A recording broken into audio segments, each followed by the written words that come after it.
Hello students, welcome to the EPG Pathshala.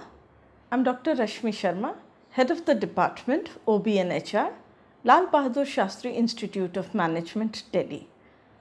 Today we will learn the module Managing Difficult Employees.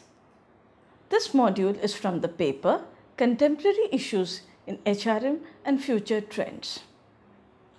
The learning outcomes of this module are: we will introduce the concept of difficult people, reasons for the behavior of difficult employee, types of difficult employees, how to motivate the difficult employees to perform, how to manage conflict and resolve conflict at our end.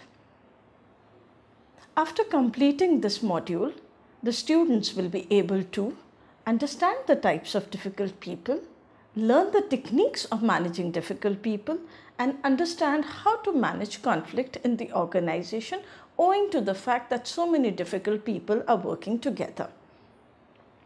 Management is not just about being knowledgeable and taking the right decisions. Management is an art of understanding people. It is about how you influence, direct, and manage people who work for you. A part of management is learning how to deal with difficult employees. Difficult employees are those employees who are plain trouble or completely annoying. These are those people in your team that make your life and the life of your peers, employees difficult. Some of the easily identifiable traits and behavior of these difficult employees are failure to follow instructions, tardiness, rudeness, leaving the work early, and being highly argumentative. Some employees make a good impression on you, but make the lives of their co-workers miserable. Identifying these people is a challenging task and can only be done by observing the action of your subordinates. The difficult employees will negatively affect the team's performance and reduce the efficiency. It is therefore imperative to learn how to manage these difficult employees. Measuring a person's productivity is the industry's and job-specific example, but there are few general rules that can be followed. First is estimate the volume and quality of work that this person generates. Second, look at the billable hours if the employee has an impact on them. Third, compare the employee's efficiency with the other employees who do the similar work. Fourth, make note of employees who fail to meet the company standard quality-wise but otherwise are able to meet their standard or quota. If you determine if the people are always seeking to improve the work that they put out, and please notice if this employee fulfills the company's standard operating procedure. Let's understand what are the reasons behind the behavior of a difficult employee. They are either dissatisfied with the job or uncomfortable in the work environment. They don't like their co-workers, dissatisfied with the company itself, or are experiencing a lot of personal issues which may be pertaining to their own family matters. They have inadequate skills or knowledge and might be that they are unable to cope up with that. They have some basic personality traits that clash with the job or company profile that has been given to them. There are different types of difficult employees.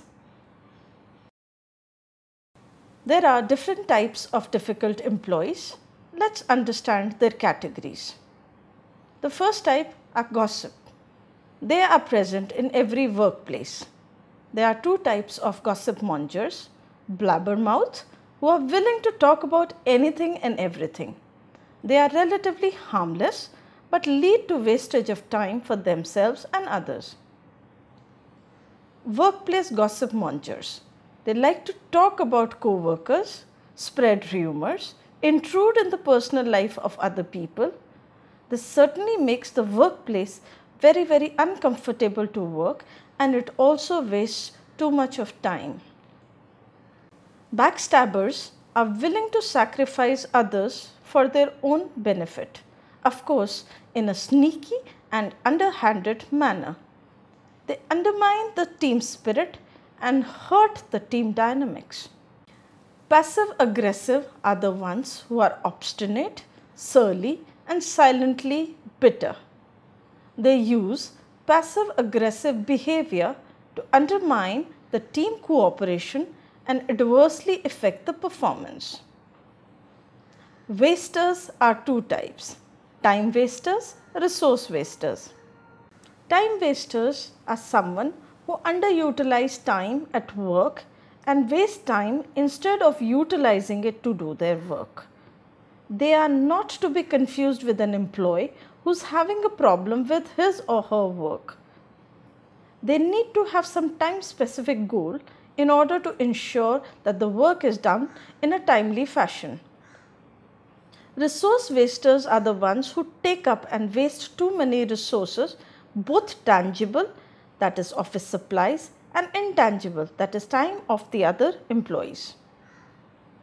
Narcissists are the ones who only think about themselves and have an inflated opinion of their place in the team. They think they are better off than others and look down upon people.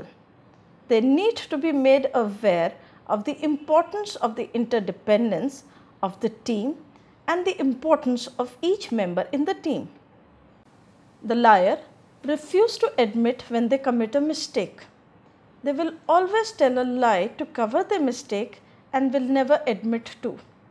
They have a tendency to tell inflated lies about themselves, which includes battle stories. Their lies need to be called out and they should be told that such things will not be tolerated. Then we have the lazy bones.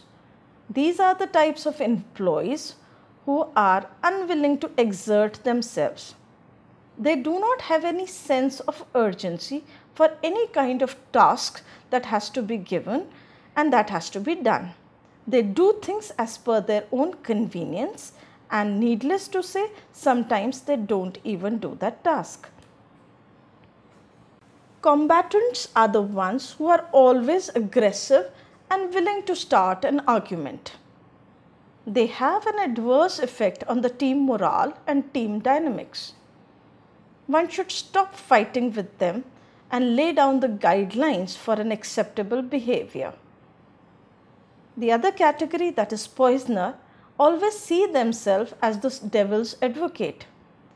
They are shooting down the ideas and enjoying the turmoil and the stress that has been created, which leads to a chaotic situation. These types of employees undermine their own work, their team's work, and rarely contribute. Bully are the typical employees who have the philosophy of my way or the highway. They must always have their own way and will browbeat anyone who doesn't agree. They have no trouble in hurting the feeling of others, and in extreme cases, they may become physically aggressive. Bullying is one thing that should never be accepted and should be dealt in a swift manner. Slob are the people who are either unable to keep their work area clean and also create a mess in the common work area. These people are characterized by bad personal hygiene or appearance. They are detrimental to the other employees. They reduce the efficiency and lead to conflict. They have a negative impact on how the client views your team and company. Thieves, as the name suggests, are known for stealing material possession. If something in the office is missing, there's a good chance that they have taken it.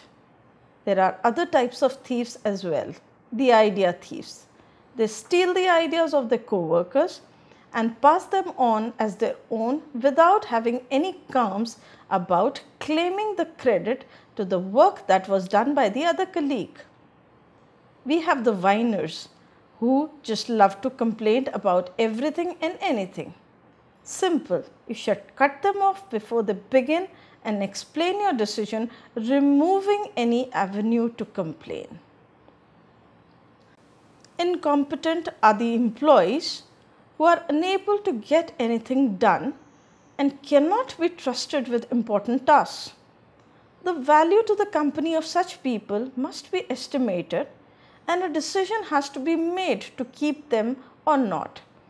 While determining their value, it must be taken into consideration that if there is a problem with a skill set or personality, then something has to be done. We do have the career climbers. These are the people who are only interested in advancing their own careers. They do not understand and care about who is getting hurt in the whole process. They are motivated to do a good job, and once they are identified, you can harness their skills for the betterment of the team and the company. Then we have the job haters who are eternally miserable and hate to do work. No appreciation works with them.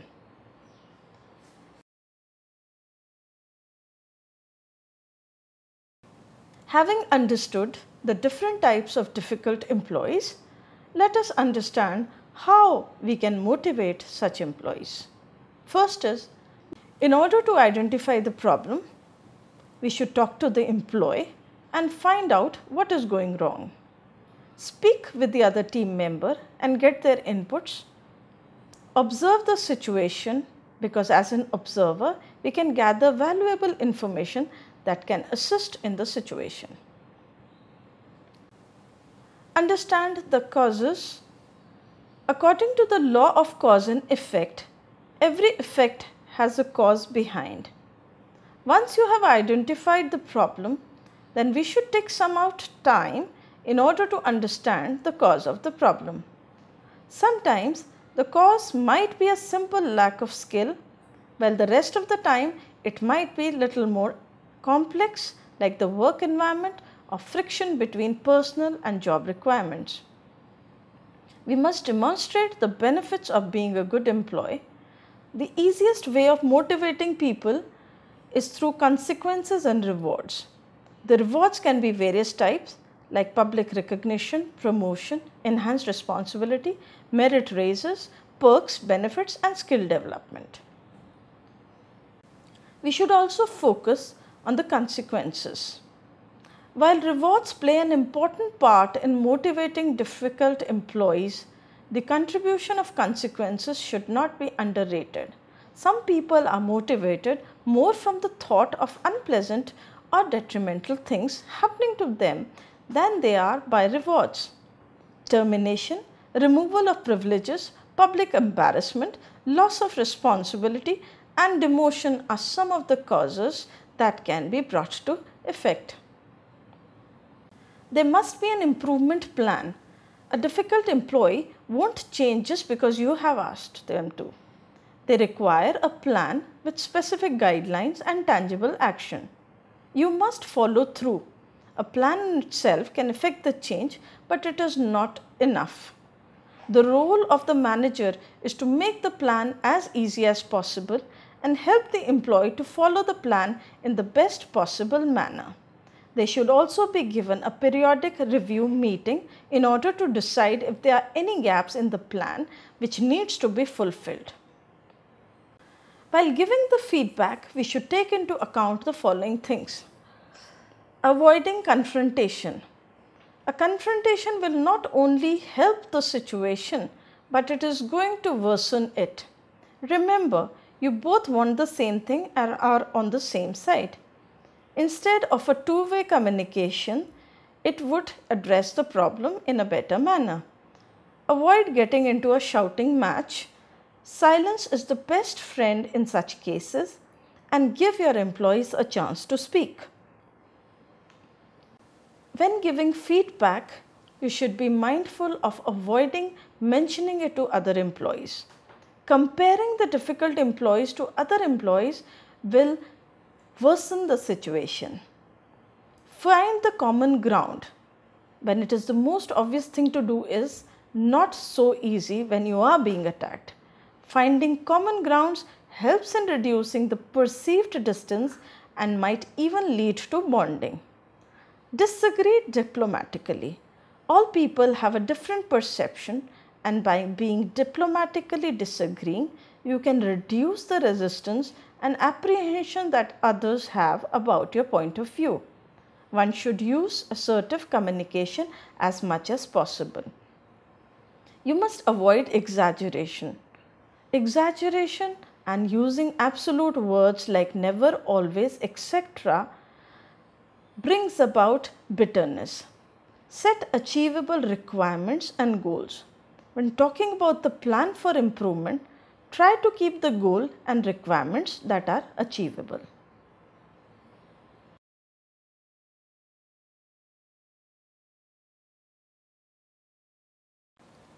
Now let us understand the concept of conflict and why conflict damages the organization.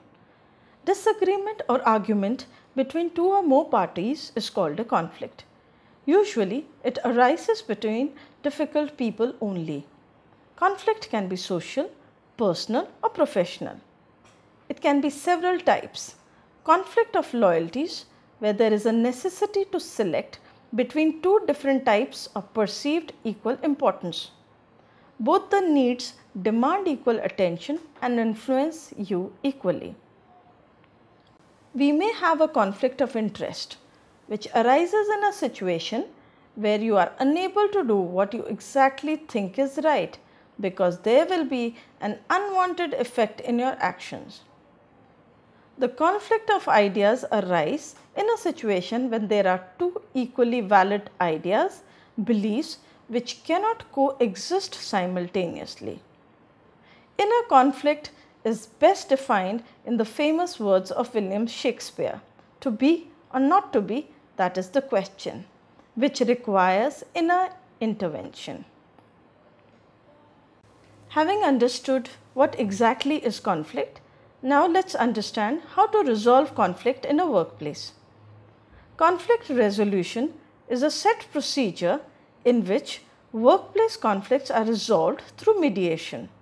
There are certain steps that can be followed.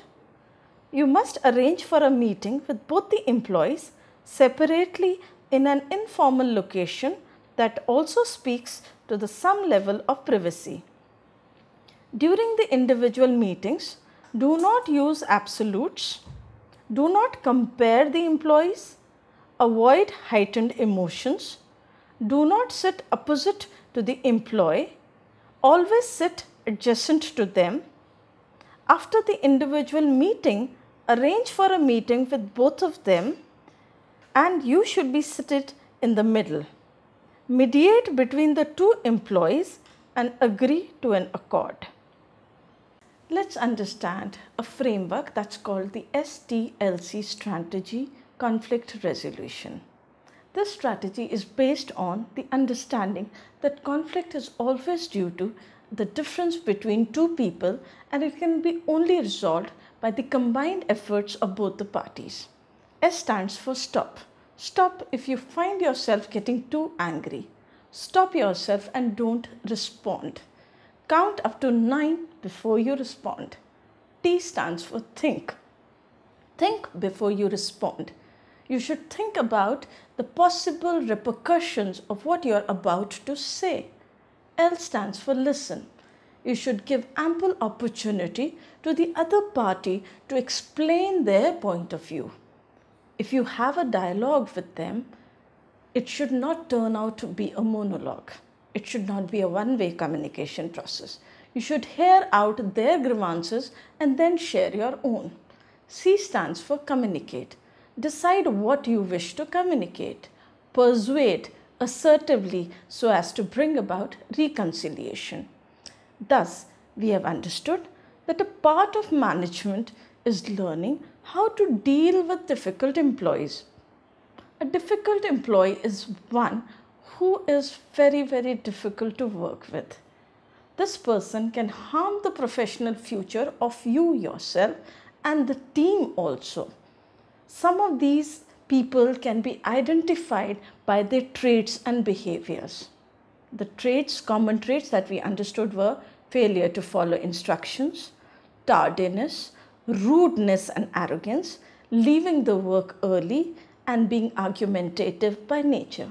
There are also several reasons for these behaviors: dissatisfaction with the job, uncomfortable in the work environment, don't like the co-workers, dissatisfied with the company, experiencing a personal issue outside work which may pertain to their own family matters.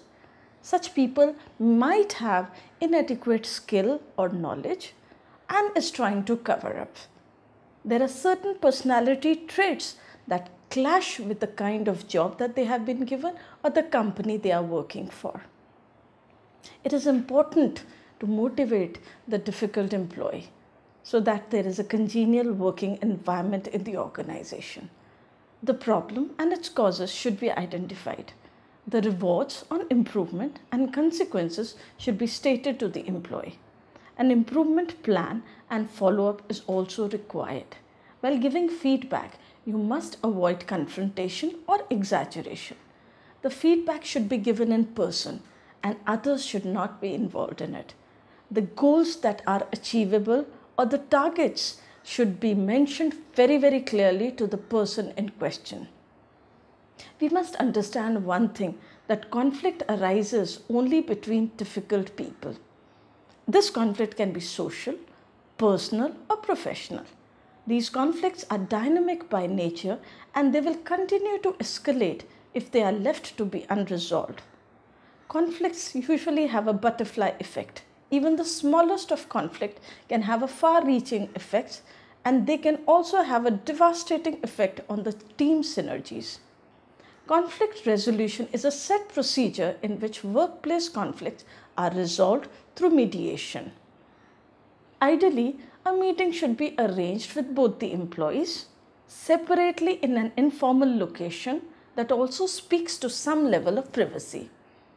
During the individual meetings, there should be no comparison made. We should avoid the use of absolute words like always or never. After the individual meeting, arrange for a meeting with both the employees present and have a synergistic discussion to come to a final solution. The SDLC strategy, conflict resolution, is based on the understanding that conflict is always due to the differences between two people, and it can only be resolved by the combined efforts of both the parties. Thank you.